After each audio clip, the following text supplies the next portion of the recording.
O ex-ministro da Administração Interna, José Luís Carneiro, acaba de editar um livro, Segurança Interna em Tempo de Incerteza, que reúne intervenções públicas que fez enquanto esteve no cargo no último governo de António Costa. Muito bem-vindo, José Luís Carneiro. Olá, muito obrigado. Muito obrigado pelo convite. Porquê que quis, e vou utilizar uma expressão que é sua, prestar contas agora? Sabe, sempre foi uma prática que desenvolvi desde que, muito jovem, desempenhei funções políticas. Filo quando era autarca, filo quando dirigi uma importante cooperativa de desenvolvimento regional, filo depois também como secretário de Estado das Comunidades Portuguesas, que aliás está em texto editado pela Casa da Moeda, e agora voltei a fazê-lo, terminadas as funções, e passado também há algum tempo sobre o exercício das mesmas, porque permite também fazer uma leitura mais objetiva daquilo que foram os tempos em que tive essa imensa responsabilidade e essa honra de servir o Estado no Ministério da Administração Interna. E o que é que quer dizer, e cito também palavras suas, estar disponível para dar continuidade ao trabalho que ficou por fazer? Significa estar disponível para apoiar aqueles que hoje estão no desempenho de funções, seja no sistema de segurança interno, seja nas forças de segurança, seja no Ministério, como aliás transmitia a quem me sucedeu, para que, se assim o entender, ser ouvido sobre algumas sugestões, sobre algumas propostas, para dar continuidade a uma linha de trabalho. Por exemplo, quando se avançou com o voto em mobilidade, foi necessário um diálogo entre quem assumiu funções e quem as tinha desempenhado até àquele exato momento. Mas é possível fazê-lo mais vezes, ou seja, do meu ponto de vista, é muito importante que quem desempenha funções políticas de natureza executiva possa ouvir quem esteve no desempenho dessas funções, porque poderá encontrar informação e níveis de informação que auxiliarão na boa execução das políticas. Eu próprio o fiz, por exemplo, ouvindo com regularidade os ex-ministros da Administração Interna. E esta ministra atual, Margarida Blasco, não quis ouvir a sua opinião? Não, quero dizer que também já, como disse, quando foi a transição e na preparação do voto em mobilidade, pude colaborar e temos dialogado sempre que é necessário. Eu próprio, por vezes, tomo a iniciativa de fazer o contacto e também, sempre que me é solicitado o meu parecer, a minha opinião, tenho procurado fazer. Mas também sei, naturalmente, estar a colocar em causa aquilo que são opções e decisões daqueles que agora estão investidos desta responsabilidade. Mas o mais importante em termos de mensagem é as funções de soberania exigem um especial cuidado de cooperação e de confiança entre quem desempenhou as funções e quem desempenha hoje as funções. Eu dou o exemplo. Eu ouvi com regularidade o professor Figueiredo Lopes, o doutor Miguel Macedo, a doutora Constância Urbano de Sousa, o doutor Eduardo Cabrita, a doutora Francisca Van Dunen, e reunimos até com alguma regularidade, quer para compreendermos melhor os fenómenos da delinquência juvenil e da violência em contexto urbano, quer para depois podermos estabelecer uma estratégia integrada de segurança urbana para a qual todos puderam contribuir. E, portanto, este dever de lealdade institucional no serviço à democracia e aos valores democráticos e ao Estado de Direito é um dever de cidadania, antes do mais. O livro foi apresentado pelos ex-ministros da Justiça, Francisca Van Dunen, e da Administração Interna e Negócios Estrangeiros, Nuno Severiano Teixeira, que enfatizaram que há reformas que ficaram pelo caminho, tendo em conta o fim abrupto do governo de António Costa, e que era bom que o atual executivo da AD não deixasse cair a comissão que estava a tratar do conceito estratégico de segurança interna, liderada precisamente por Severiano Teixeira. Receia que isso vá acontecer? Considero que é importante que não aconteça. Eu diria que é mesmo até vital que não aconteça. Porque esse objetivo tem pelo menos mais de uma década de trabalho aturado de muitos investigadores, professores universitários. Olha onde está o professor Nelson Lourenço, é uma das das nossas maiores autoridades académicas nesta matéria, porque em 2006, quando se tratou do trabalho relativo ao sistema de segurança interna, que veio a culminar na Lei da Segurança Interna de 2008, já nessa altura se falava da importância de desenvolvermos um conceito estratégico de segurança interna que se deveria articular com o conceito estratégico de defesa nacional. Este conceito estratégico de defesa nacional já existe desde 1986 e depois é revisto de 10 em 10 anos. A última revisão tinha ocorrido em 2013 e agora foi aprovado em resolução do Conselho de Ministros a revisão do conceito estratégico de defesa nacional. E agora, o que tínhamos em curso, tivemos que aguardar que se fechasse a revisão do conceito estratégico de defesa nacional, estava precisamente já uma equipa constituída, coordenada pelo professor Severiano Teixeira, para promover a revisão do conceito estratégico de segurança interna. Ambos os conceitos devem concorrer para um objetivo maior, que é o conceito de segurança nacional. Mas dessas conversas que teve com a ministra José Luís Carneiro, não ficou com a ideia de que esta comissão possa cair eventualmente ou não? Não tratamos deste assunto em concreto. Tratamos, digamos, de vários assuntos relativos que estavam na pasta de transição. Agora, é muito importante que o Governo dê seguimento com esta equipa ou com outra, não é o mais relevante. É claro que nesta equipa estão as pessoas que mais sabem destas matérias no nosso país e que as estudam há 30 anos. E, portanto, desenvolver um conceito estratégico de segurança interna é vital. Para quê? Para garantirmos uma boa articulação entre as forças e os serviços de segurança, desde os serviços de informações e a sua articulação com as forças de segurança, da articulação destas com a Polícia Judiciária do Ministério da Justiça e a sua articulação com as Forças Armadas e, portanto, com o Ministério da Defesa Nacional e da sua boa articulação com o Sistema de Segurança Interna, que é o eixo em torno do qual todos têm um estatuto de igualdade institucional e que, portanto, cria melhores condições para a boa cooperação, como aconteceu durante a Jornada Mundial da Juventude. E, portanto, o meu desejo, os meus votos e a minha disponibilidade também, fique claro, a minha disponibilidade como cidadão investido de responsabilidades políticas é de estar disponível para colaborar com os pedidos que me sejam feitos para podermos levar por diante esse objetivo de interesse nacional. Já agora, por altura da candidatura à liderança do PS, defendeu a realização de eleições primárias para a escolha de candidatos às autarquias com mais de 100 mil eleitores. Escolheriam melhor do que as lideranças partidárias? Veja, a reforma do sistema político e do sistema eleitoral é também, mais um dos temas que tem pelo menos 20 anos de discussão e de debate e de conhecimento.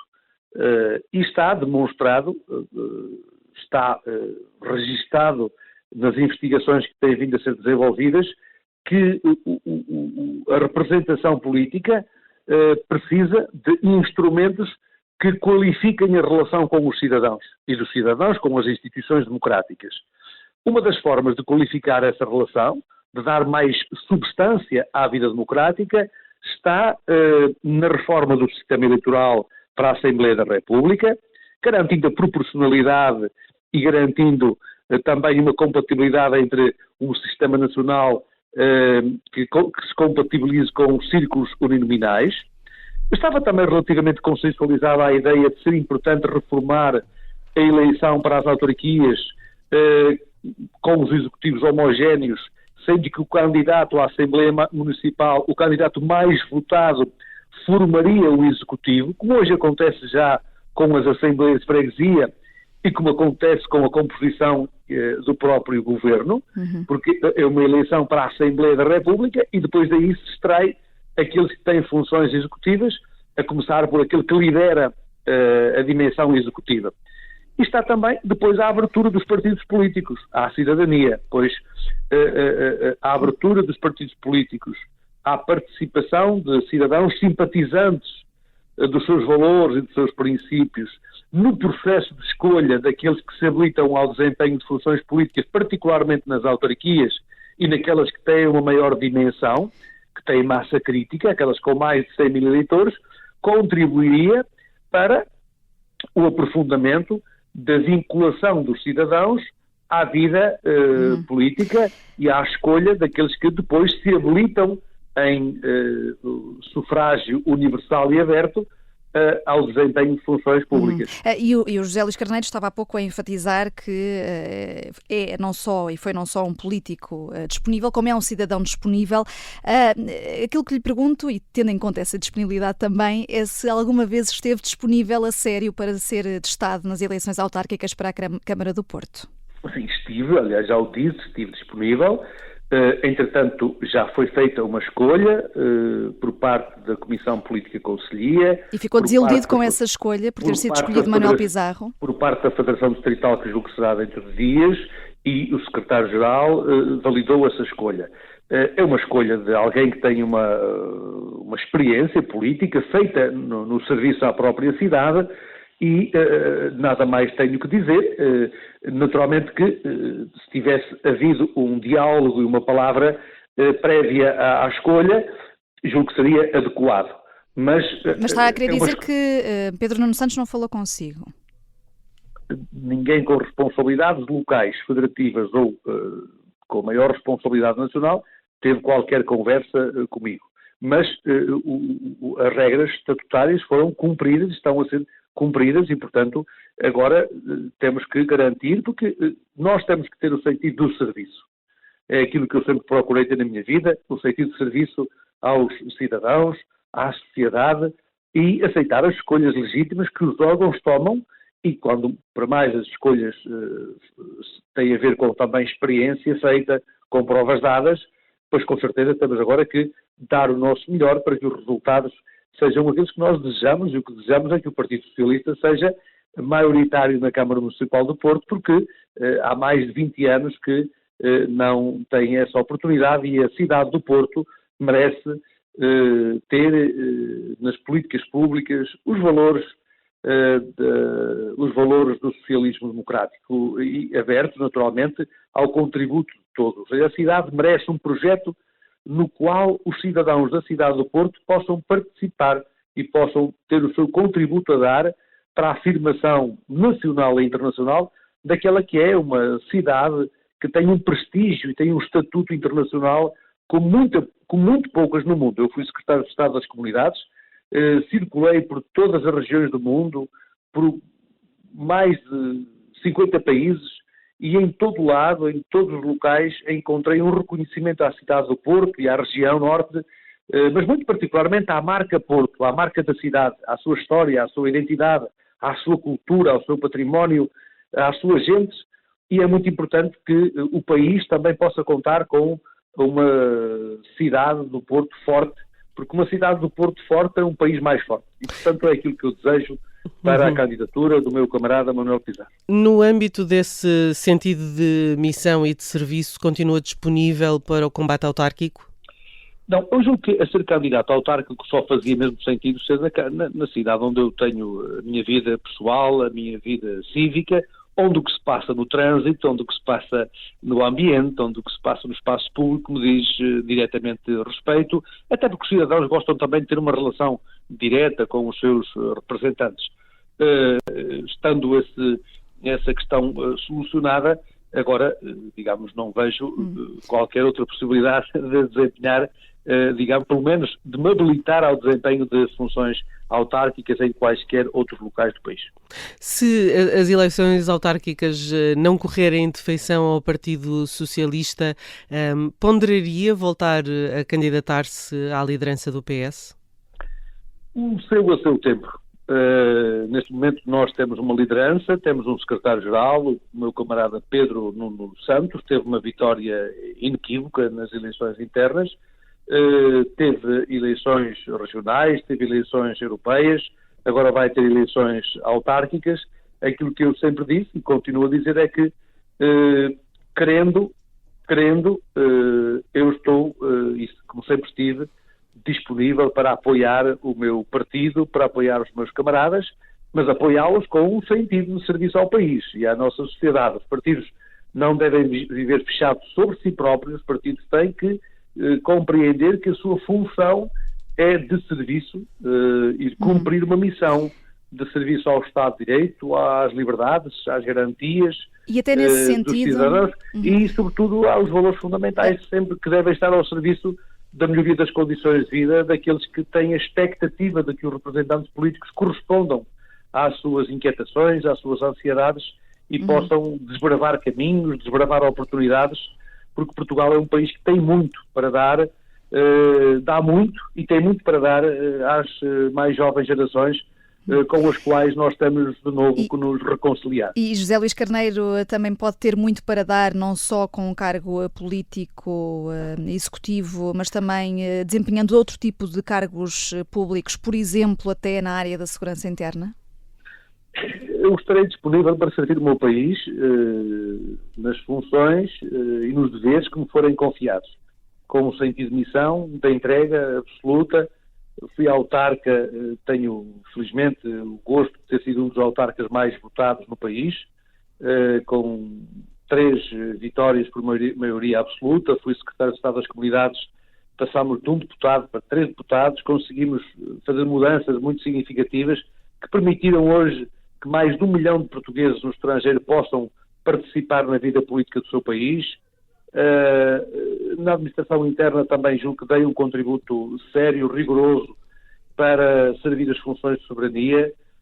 Sou um cidadão muito comprometido com os valores democráticos, com o Estado de Direito, com a igualdade, com a fraternidade, com o humanismo, com uma visão humanista das sociedades e, enquanto tal, sou, digamos, um cidadão militante na democracia e, portanto, temos muito que fazer, todos nós. Deixe-me perguntar-lhe... E o vosso trabalho é muito decisivo. O vosso trabalho como jornalistas, uma imprensa livre, independente, isenta, com o sentido do dever para com o interesse geral, é muito essencial e, portanto, estou, como vós, também estáis ao serviço do meu país e da sociedade onde eu tenho podido realizar os meus sonhos de vida. Mas deixe-me perguntar-lhe sobre aquilo que não foi feito, porque falava disso ainda agora, e perante as manifestações dos bombeiros a que temos assistido, sente alguma responsabilidade por não ter resolvido as pretensões destes profissionais? Não. Tudo o que podia ser feito no tempo em que o pudemos fazer foi feito. Nós tínhamos em curso políticas para os bombeiros voluntários e tínhamos também políticas para os bombeiros profissionais e sapadores. Para os bombeiros profissionais e sapadores, que são esses que agora estão no quadro negocial com o Governo, tinha sido resolvida uma questão que era uma questão essencial e foi resolvida, nomeadamente pela Sra. Ministra da Coesão e pelo Secretário de Estado das Autarquias Locais, porque são quem tinham e quem tem responsabilidades articuladas naturalmente com a administração interna, mas que foi, por um lado, garantir que o subsídio de serviço noturno podia ser incorporado na estrutura remuneratória dos respectivos bombeiros e, por outro lado, também garantir que o trabalho noturno é um trabalho que possa ser devidamente remunerado. Essa questão era uma questão que colidia com algumas sentenças judiciais e que levou a que alguns municípios, recordar-se-ão de Setúbal, não tivessem podido garantir o pagamento precisamente do subsídio por serviço noturno e o trabalho suplementar, e essa questão foi resolvida. Agora, há outras questões que têm que ser resolvidas, nomeadamente a questão relacionada com a sua carreira e com o seu estatuto. O mesmo será dizer que, a partir do momento em que esta questão seja resolvida com os bombeiros sapadores e profissionais, esta questão vai-se também colocar em relação aos bombeiros voluntários. Nos bombeiros voluntários e com os bombeiros voluntários, o diálogo era desenvolvido pelo Ministério da Administração Interna com a Liga dos Bombeiros Portugueses, entre outras instituições representativas, dos profissionais e também dos voluntários, e havia 3 grandes questões. Uma tinha que ver com revisitarmos a lei de financiamento das associações humanitárias. A segunda questão tem que ver com a criação de um fundo destinado a financiar de forma plurianual as infraestruturas e os equipamentos e, em terceiro lugar, a capacitação, a formação dos bombeiros e a sua preparação para níveis de risco mais elevados no futuro, o que passava por uma reforma da Escola Nacional de Bombeiros. E isto implicaria também começar a trabalhar-se na ideia do estatuto e de uma carreira. São matérias que têm que ter continuidade, têm que ter diálogo. E já que fala no diálogo do José Luís Carneiro, e estamos mesmo a aproximar-nos do final da nossa entrevista, queria só perguntar-lhe se o Governo fez bem em interromper as negociações, tendo em conta a dimensão e a proporção dos protestos dos sapadores. Sim, do meu ponto de vista fez bem, por uma razão. Não se pode estar na mesa negocial e ao mesmo tempo a lançar petardos às portas da mesa negocial. É incompatível uma coisa com a outra do meu ponto de vista. E do ponto de vista democrático e das democracias representativas e do próprio Estado de Direito.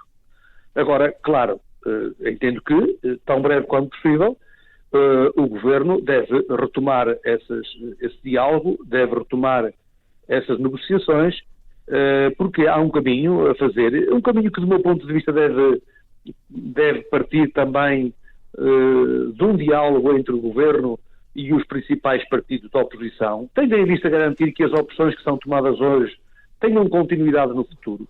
As funções de soberania, e não só, também as funções sociais, as funções estratégicas no domínio económico, mas as funções de soberania especialmente devem alicerçar-se em plataformas de entendimento, em sede parlamentar, em sede de diálogo entre as lideranças políticas, que permita ter duração no tempo.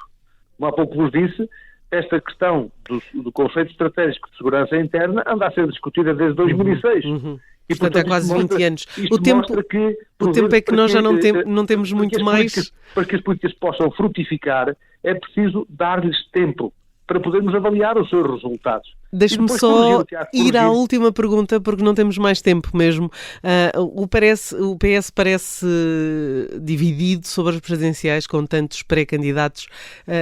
Teme que o excesso de candidatos prejudique os socialistas nas urnas? Já agora, se gostava de ver algum nome em particular apoiado pelo seu partido? Ainda estamos numa antecâmara de quem poderá aparecer como candidato às eleições presidenciais. Eu diria que nesta antecâmara, e dado que há nomes que vão aparecendo, e independentemente da nossa maior ou menor proximidade e até da nossa amizade com um ou outro candidato, nesta altura é importante que os candidatos também comecem a explicitar quais são as suas ideias para o país, nomeadamente por exemplo, o país vai ter que fazer um esforço no quadro da Aliança Atlântica de investimento nas áreas da defesa e da segurança civil. São, aliás, orientações europeias. Como é que estamos a ver esta questão? Há países que têm, digamos, um sentido apurado da cidadania e de uma formação e de uma capacitação da cidadania para os deveres de proteção civil. Importa saber qual é o entendimento dos candidatos. A reforma da justiça, a reforma do sistema político, do sistema eleitoral, a própria reforma das funções sociais, tendo em vista adaptá-las ao desafio da demografia, o combate à pobreza, às desigualdades. Sendo que José Luís Carneiro vão ter ainda aqui um ano para explicitar essas ideias, mas tendo em conta aqueles nomes que se vão perfilando, há algum que mereça a sua preferência? Mas sabe, o nosso erro muitas vezes está em fulanizarmos as escolhas. Mas é uma candidatura unipessoal, no que toca às presidenciais. O perfil e a personalidade e as provas de vida cívica e política dadas são essenciais, mas também é muito importante nós podermos avaliar a forma como as candidaturas olham para a sociedade, como olham para o Estado, como olham para as suas funções, como olham para o futuro. Porque o chefe de Estado tem que ser também uma fonte de inspiração em relação à sociedade que lidera, do ponto de vista da representação política. E, portanto, Mário Centeno, António José Seguro, António Vitorino... Não entro nessa discussão. E, antes do mais, há também o trabalho que naturalmente será desenvolvido pelo secretário-geral do PS. Mas gostou de ver António José Seguro a reaparecer 10 anos depois? Eu não me quero pronunciar sobre nomes em concreto. Muito bem, muito obrigada, António José, aliás, já ia chamá-lo António José Seguro. José Luís Carneiro, muito obrigada por ter vindo ao Direto ao Assunto.